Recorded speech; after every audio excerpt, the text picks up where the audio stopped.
dan sayang kita itu Allah SWT serta rindu pada kekasih kita itu Allah SWT lebih dari yang lain. Mungkin ini tiba-tiba kami semua meminta salah satu cara bagaimana supaya kami ridho dan ikhlas terhadap berencana yang terbaik itu, karena kekasih kita itulah sebenarnya berencana yang terbaik. Mungkin 5.000 tahun sebelum dia melaksanakan atau menciptakan sesuatu sudah dikonsep.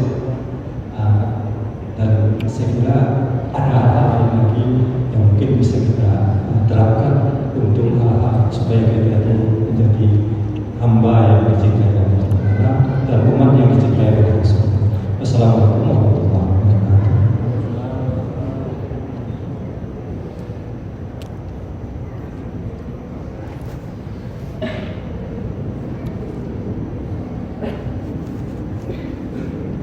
Bismillahirrahmanirrahim. Assalamualaikum warahmatullahi wabarakatuh.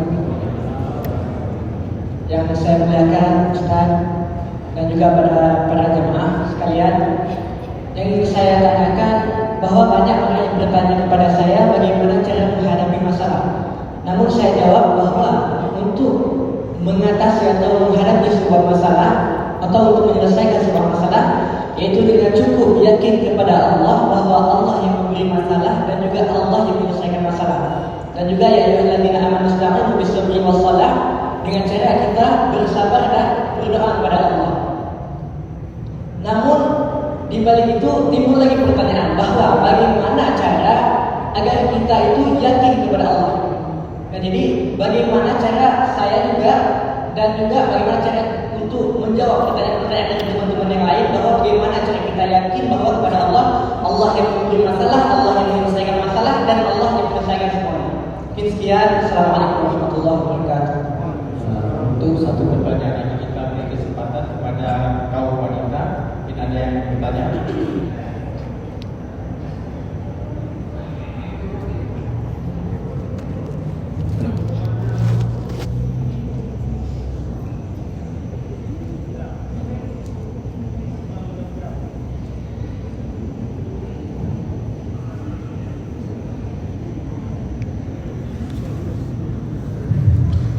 Baik, bismillahirrahmanirrahim. Assalamualaikum warahmatullahi wabarakatuh. Izin bertanya bahwa bagaimana sikap kita dalam menghadapi orang-orang yang sedang diberikan ujian oleh Allah Subhanahu wa taala, sehingga orang tersebut hampir saja membunuh diri karena telah putus asa dalam kehidupan ini. Nah, apa saja yang dapat kita lakukan, Dora, karena telah kita berikan motivasi hidup dan juga semangat tetap bermanfaat. Mungkin ini saja. Terima kasih. Assalamualaikum warahmatullahi wabarakatuh. Terima kasih kami ucapkan kepada 3 penanya. Nanti setelah acara ini kepada 3 penanya ini diberikan hadiah khusus dari KAF. Kami persilakan Ustaz. Oke, masyaallah, pertanyaan yang luar biasa. Yang pertama dari beliau, bagaimana cara kita bisa ridho ya kepada Allah Subhanahu wa taala, bisa tambah cinta kepada masyarakat kekasih kita yang hakiki, yaitu Allah Subhanahu wa taala. Rasulullah SAW itu memang menyampaikan dalam satu hadis, kata Rasulullah SAW, sabda beliau, "Ahibbullah lima yaghdukum bihi min ni'amih." Jadi cintailah Allah Subhanahu wa taala. Bagaimana cara kita mencintai Allah? Lima yaghdukum bihi min ni'amih. Ingatlah selalu nikmat-nikmat yang Allah Subhanahu wa taala berikan. Jadi dalam bahasa para ulama itu rabutun ni'am bil mun'im, selalu mengaitkan nikmat yang kita punya, kita kaitkan dengan Allah Subhanahu wa taala. Kenyataan realita kita selama ini banyak nikmat-nikmat yang membuat kita justru lupa kepada Allah Subhanahu wa taala. Kita gunakan nikmat pemberian Allah dalam hal-hal yang tidak diridhoi oleh Allah. Kita gunakan nikmat Allah dalam kemaksiatan-kemaksiatan. Itu kata para ulama kita, meskipun kita mengatakan alhamdulillah 1 juta kali, kita tidak bisa dikatakan orang yang bersyukur. Kenapa? Karena hakikat syukur itu adalah bagaimana kita itu menggunakan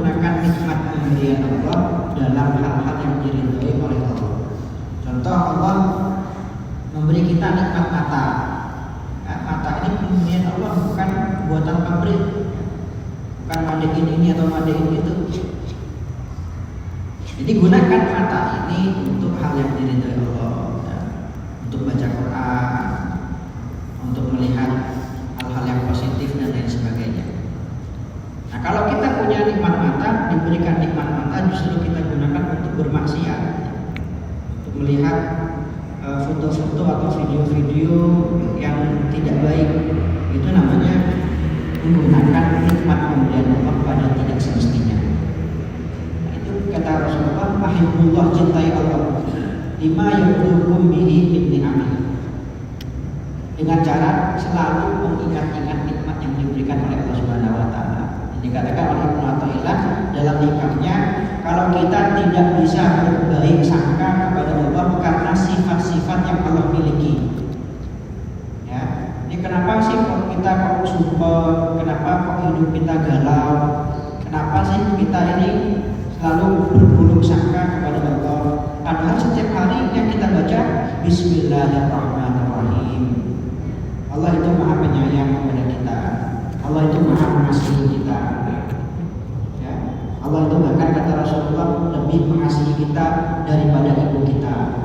Nah, kalau kamu tidak bisa mencintai Allah, tidak bisa berhusnudzon kepada Allah karena sifat-sifat terpuji yang dimiliki oleh Allah, sifat-sifat sempurna yang dimiliki oleh Allah, ya Allah maha baik kepada kita. Allah itu maha sempurna. Ya, Allah itu maha mengasihi kita. Kalau kita tidak bisa punya mindset seperti itu, mungkin pikiran kita belum sampai. Maka kata Ibnu Athaillah, ingatkan selalu kebaikan-kebaikan Allah kepadamu selama ini.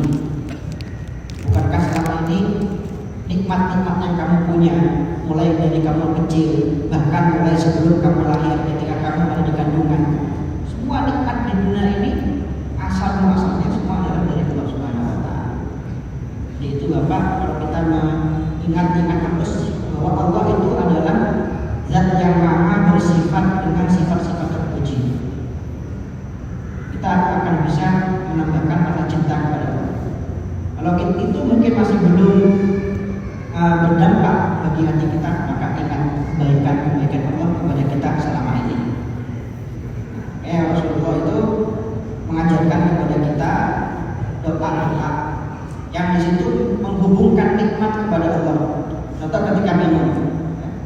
Ketika minum, saya ingat apa yang disampaikan oleh guru saya, Habib Ali Al-Jufri.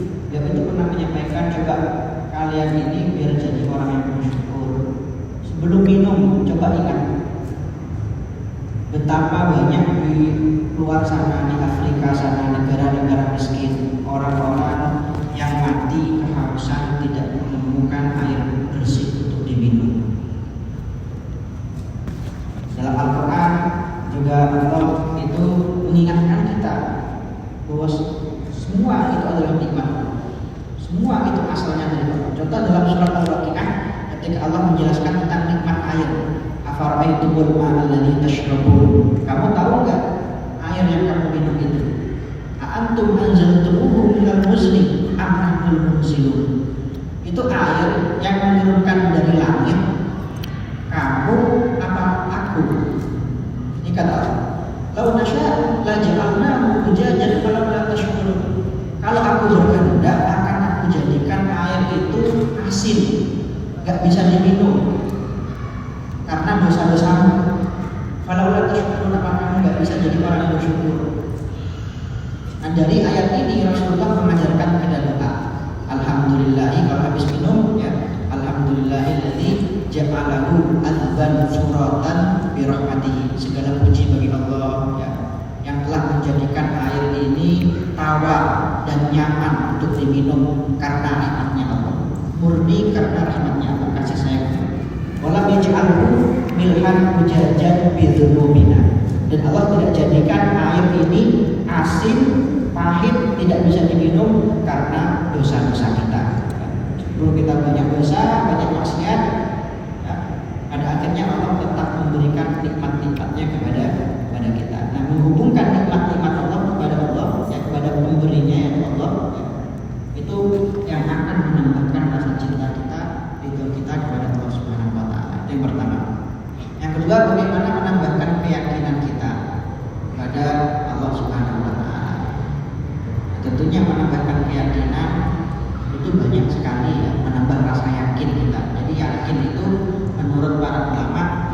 iman level tinggi. Iman bukan sekedar iman, tapi iman level tinggi itu namanya yakin. Yakin nanti ada hakul yakin, ada ainul yakin. Yang penting yakin itu adalah suatu keadaan hati di mana kita ini benar-benar beriman kepada Allah Subhanahu wa taala. Contohnya apa? Banyak di antara teori-teori yang kita imani tapi tidak kita yakini. Contoh ya, kita beriman bahwa neraka itu ada. Kita beriman bahwa orang yang bermaksiat balasannya neraka, balasannya siksa Allah. Tapi kenyataannya selama ini kita tetap bermaksiat nyantai-nyantai saja. Seakan-akan neraka itu tidak ada. Seakan-akan siksa Allah itu tidak ada. Sampai ketika ada seorang pemuda itu pernah minta izin, ya, ada seorang pemuda bertemu seorang ulama, Ibrahim ibn Adham, seorang ulama besar di zamannya. Pemuda ini minta izin, ya wahai Syekh, apakah ada, ya saya ini orang yang sulit meninggalkan maksiat, apakah ada mungkin pendapat yang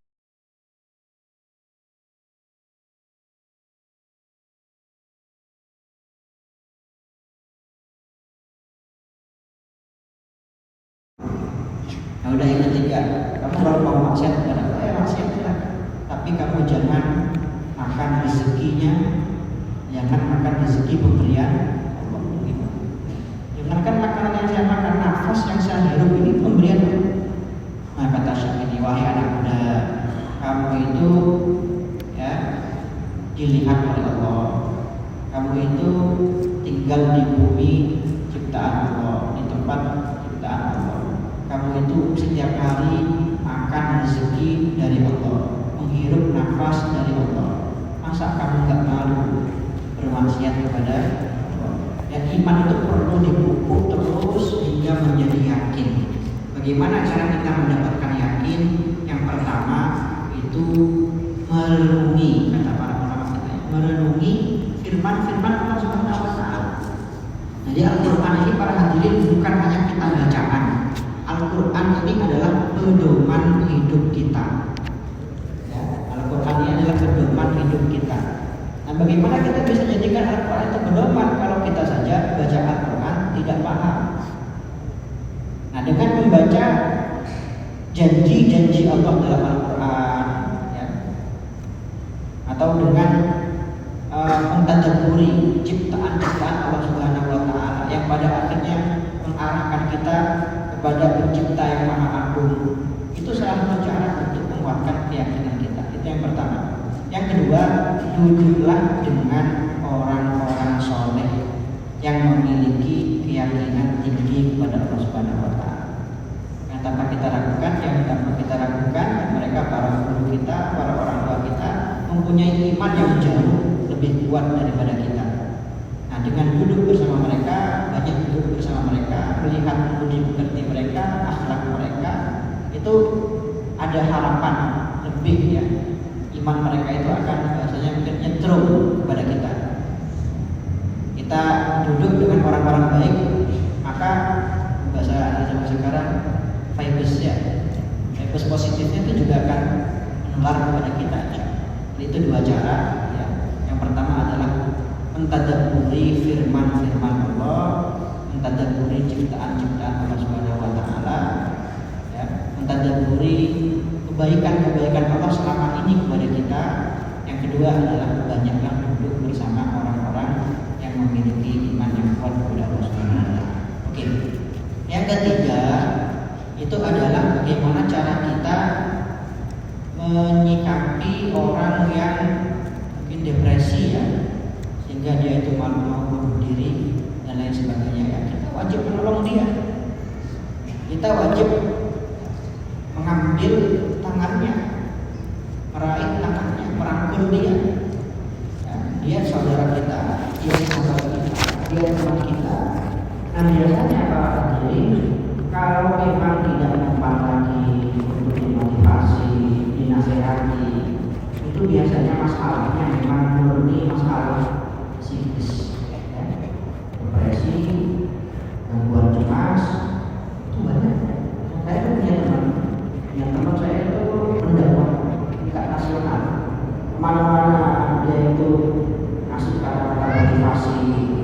mana dia itu memberikan inspirasi buat orang lain, ceramah buat orang lain. Dia pernah curhat kepada saya, katanya saya ini oleh psikolog divonis memiliki mengidap penyakit depresi tingkat tinggi.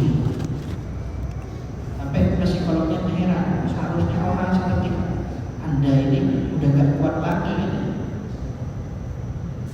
Depresi tingkat tinggi. Nah itu, kalau ada orang seperti itu, saya sarankan dan saya pernah bertanya langsung hal ini kepada seorang ulama Al-Azhar, Dr. Yusri Jabir. Beliau seorang alim, juga seorang dokter.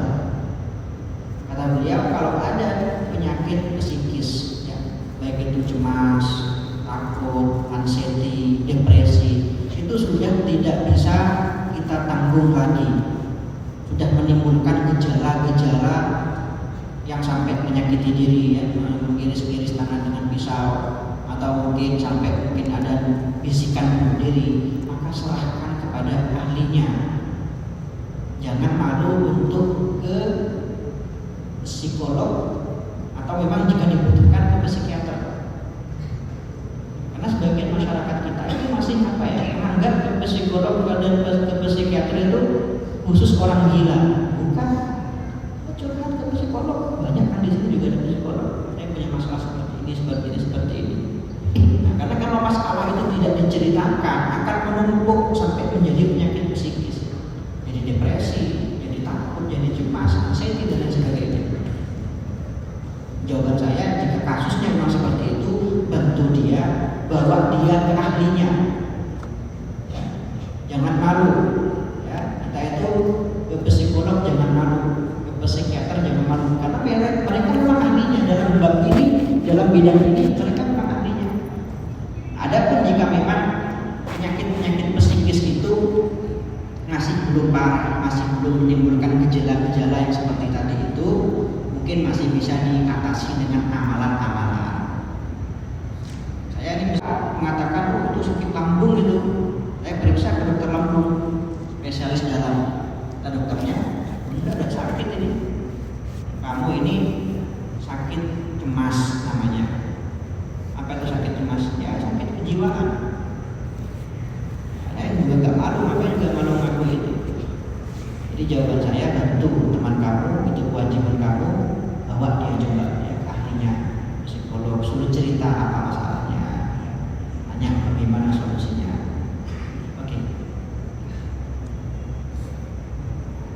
Untuk sesi selanjutnya, kami tadi sebelah kanan sudah, di tengah sudah, mungkin kami beri kesempatan untuk sebelah kiri kami dulu untuk kaum laki-laki, dan kami mempersiapkan 2 pertanyaan untuk kaum ibu-ibu di sebelah kanan saya ataupun di tengah. Untuk 2 pertanyaan ada? Kalau tidak ada, kami kesempatan yang sebelah kanan.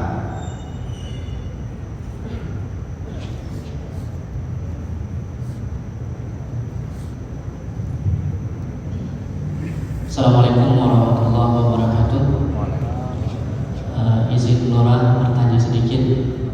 Di saat seseorang mungkin mendapatkan dalam zona ternyaman dalam hidupnya, jadi di saat dia dalam keadaan dalam zona ternyaman itu, seseorang menganggap bahwasanya semua masalah itu nggak ada lagi. Menurut dia seperti itu. Padahal kalau kita lihat dalam segi ibadahnya dia kurang, dalam salawatnya mungkin dia kurang, ataupun dalam hal-hal yang positif lainnya yang memang hal ukhrawinya dia kurang. Tapi di saat dia seperti itu menganggap bahwasanya itu zona ternyamannya sudah dapat. Itu. Selanjutnya sedikit lagi mungkin dalam hal ekonomi mungkin juga seperti itu. Mungkin dia diberikan keberkahan rezeki yang luas, tetapi dia masih juga menganggap itu zona ternyaman dia sudah dapat seperti itu. Dan sedikit lagi Laura mengenai tentang pandangan orang tersebut bagaimana dalam ilmu tasawuf. Apakah dia dikategorikan orang yang sombong? Di saat ada masalah semua dianggap itu zona ternyaman dia.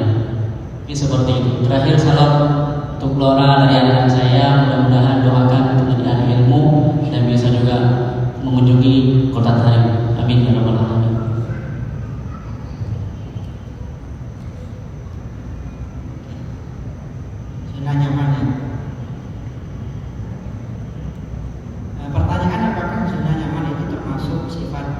sombong ya.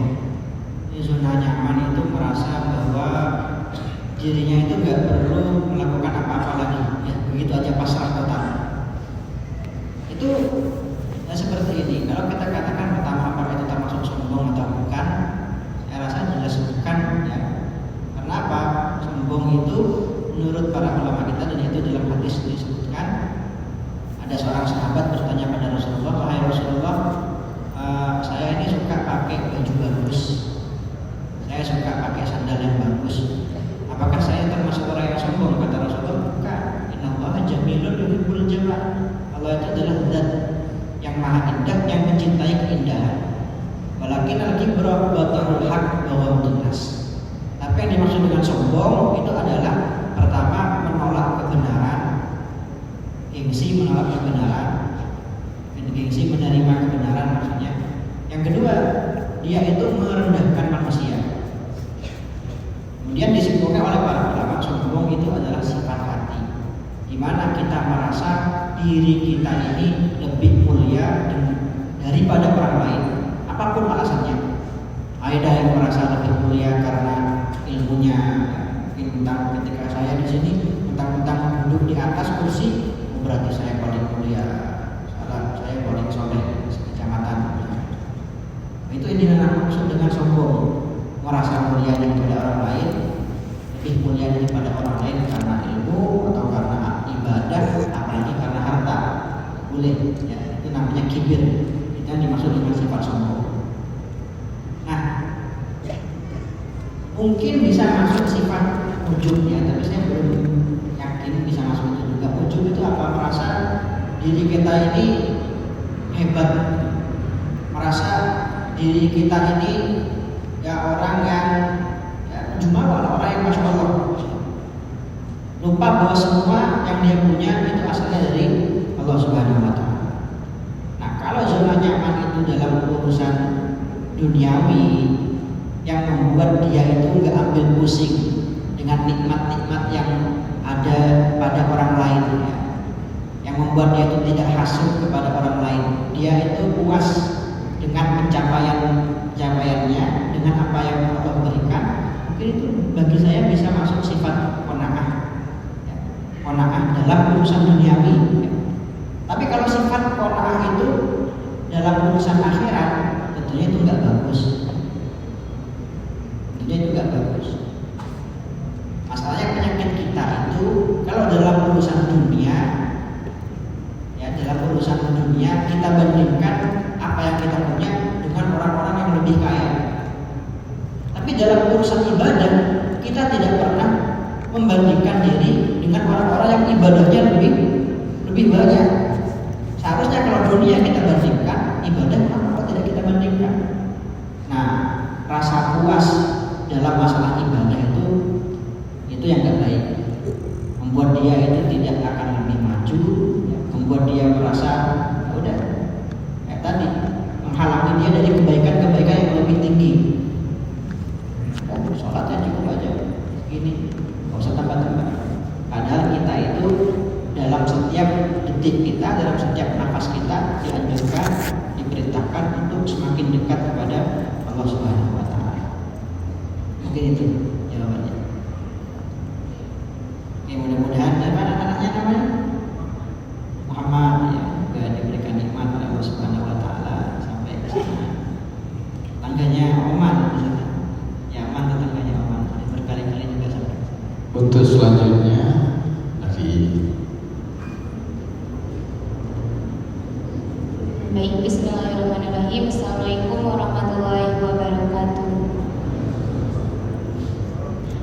Izin bertanya Lola, bagaimana cara menyikapi setiap pemberian dari Allah itu kita tidak terlalu berlebihan. Misalnya ketika Allah memberikan masalah, sedihnya pun itu tidak terlalu berlarut-larut. Dan ketika kita senang, kita juga mengingat bahwasanya senang dan sedih itu pun tidak akan selamanya gitu Lola. Terima kasih. Itu pertanyaan terakhir.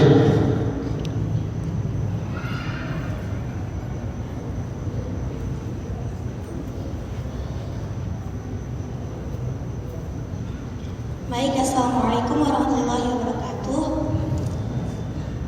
Saya izin bertanya, bagaimana cara kita untuk mengatasi rasa insecure? Bukan berarti kita tidak bersyukur atas pemberian Allah, melainkan ketika mendengar perkataan kawan-kawan, seketika rasa insecure itu datang secara sendirinya, Ustaz. Mungkin sekian pertanyaan saya. Assalamualaikum warahmatullahi wabarakatuh.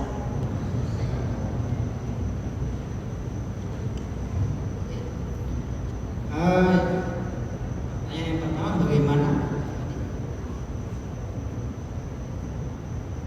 bagaimana cara kita meyakini ya? Bisa dikasih lagi mic-nya, ya? Saya agak kurang menangkap.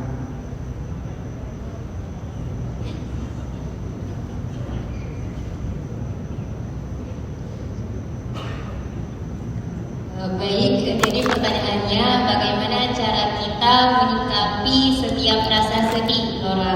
Misalnya sedihnya itu tidak terlalu berlebihan, dan bagaimana ketika kita sedang bahagia ataupun atas rasa senang yang diberikan oleh Allah, itu juga kita ingat bahwasanya setelah rasa senang ini nantinya kita akan ada rasa sedih. Oke, siap.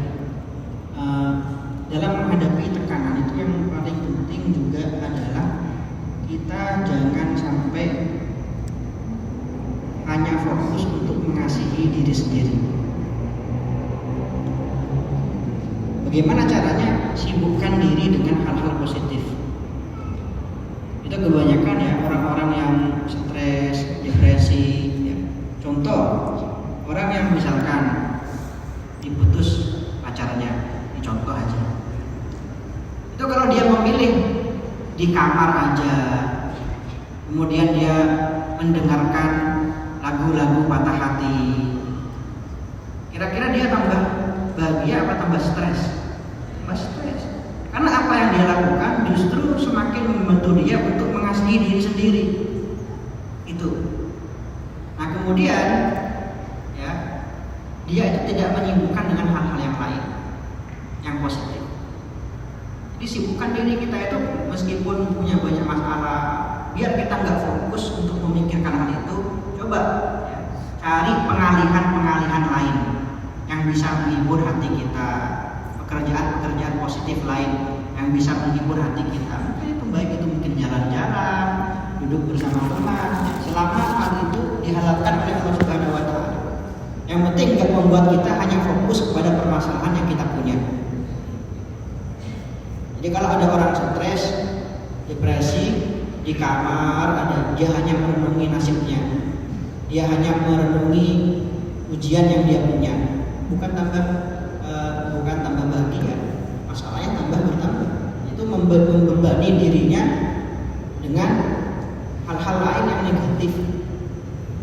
Jadi itu, sibukkan diri. Kita harus aktif dalam menghadapi ujian, bekerjalah dan tersenyumlah. Jangan kita fokus kepada ujian yang Allah berikan kepada kita, tapi kita juga harus sibukkan diri dengan hal-hal yang lain. Itu yang pertama. Nah kemudian, betul sekali, itu merupakan suatu prinsip yang perlu kita pupuk ya, bahwa di dunia ini tidak akan ada yang abadi. Ada satu motivator itu yang menyampaikan, saya pernah baca itu di buku, bagaimana cara kita berdamai dengan takdir. Bagaimana cara kita berdamai dengan kenyataan. Itu kalau sesuatu telah terjadi, ini sebenarnya sama juga ya, dengan apa ya, yang disampaikan Rasulullah SAW. Kita jangan berandai-andai, kita jangan menggantungkan harapan pada sesuatu yang telah terjadi. Kalau kita itu menghadapi suatu ujian, kalau kita itu menghadapi suatu cobaan, coba ucapkan terus dalam hati bahwa ini memang harus terjadi, karena memang takdir Allah. Bagaimana lagi? Ini memang harus terjadi dan ini pasti akan berlalu. Itu prinsip seperti itu harus terus dipupuk ya, sehingga menjadi sebuah keyakinan bahwa kita katakan ini memang harus terjadi dan ini pasti akan berlalu. Teman-teman yang mungkin di sini pernah mengalami panic attack ya. Jadi panic attack itu saya pernah merasakan sama seperti mungkin apa ya, kita serangan jantung ya, hampir mirip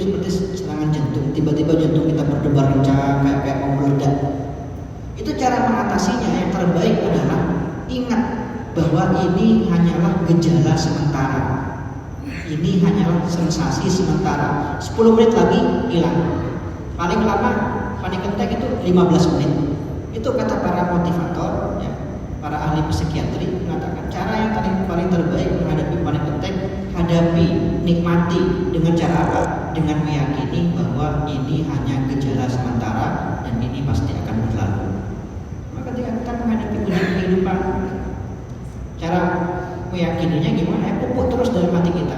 Ya, ini pasti akan berlalu. Ini pasti akan berlalu. Dan kata Imam Syafi'i memang seperti itu. Wala huzunun yadum, wala sururun, wala buksun alaika, wala raha. Tidak ada kesedihan yang abadi, tidak ada kebahagiaan yang abadi, tidak ada keberuntungan yang abadi, tidak ada kegelisahan yang abadi. Idza ma kunta dza qalbin qanu'in fa anta wa malikud dunya sawa. Jadi kalau kamu punya hati yang menerima qanaah, ridho dengan pemberian Allah, anta wa malikud dunya sawa, kamu akan menjadi orang yang hidup nyaman bagaikan raja yang menguasai seluruh dunia. Untuk jawaban yang ketiga, pertanyaannya yang pertanyaan kedua, insecure, ya. Insecure, tidak pede karena omongan orang, mungkin karena omongan orang. Nah, itu pentingnya kita untuk apa ya, punya mindset, ya. Tidak peduli dengan apa yang dikatakan orang lain. Karena memang insecure itu kebanyakan dialami oleh orang yang mudah terpengaruh dengan ucapan orang. Kita itu diajari oleh para guru kita bahwa ridhon nas ghayatun la tudrak. Manusia itu bisa suka semua kepada kita. Itu suatu pencapaian tidak mungkin dicapai oleh siapapun. Imam Syafi'i pernah dilaporkan oleh, maksudnya ada orang lapor kepada Imam Syafi'i, wahai Imam Syafi'i, ini ada orang yang suka berkata buruk atas engkau, suka menggibahi dirimu, suka menggosip dirimu. Imam Syafi'i kemudian menyitir suatu bait, kata beliau, qila innallaha dzu waladin wa inna rasulullahi qad kahana. Mereka berkata Allah itu gini begitu. Wa inna rasulullahi qad kahana. Mereka juga mengatakan Rasulullah tukang sihir, pendusta, pembohong, orang gila, ya. Orang semulia Rasulullah itu masih difitnah seperti itu.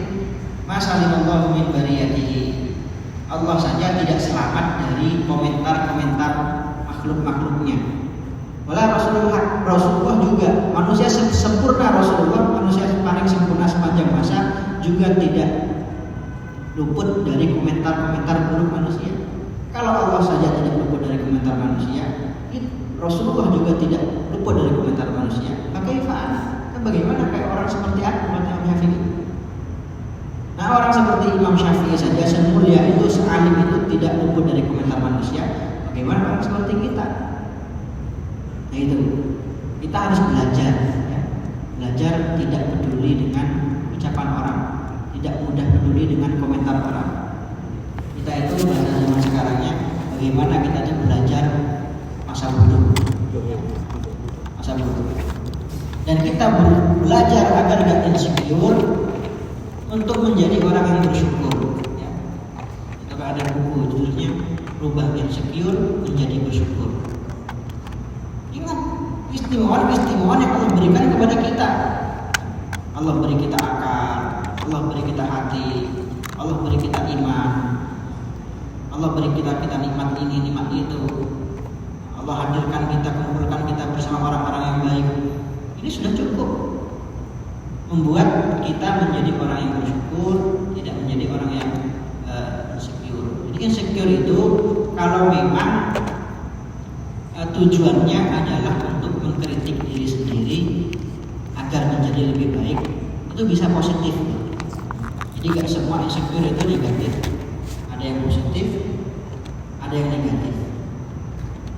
Kalau memang insecure yang negatif, mengarahkan kita kepada hal yang negatif. Yang pertama tadi pesan saya, agar kita nggak insecure, jangan peduli dengan komentar orang.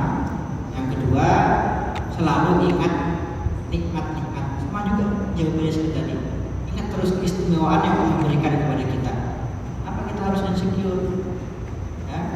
Meskipun kita mungkin tidak sekaya orang lain, meskipun mungkin kita tidak secantik orang lain, meskipun kita tidak seganteng orang lain, nah ini adalah ciptaan Allah. Kita ini adalah ciptaan Allah.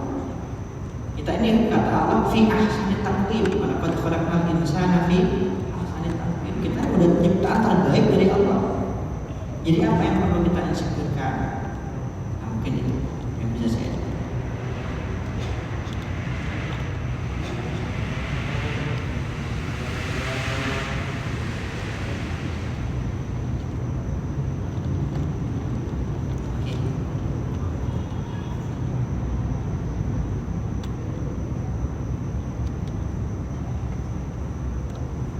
Ya, alhamdulillahirobbilalamin. Untuk sesi yang ini sudah cukup, kita padai dulu. Insya Allah nanti kita akan berjumpa pada kesempatan selanjutnya. Mudah-mudahan orang bisa hadir lagi ke Banda Aceh, di Masjid Umat ini, untuk bisa sama-sama kita dengarkan petuah-petuah nasihat.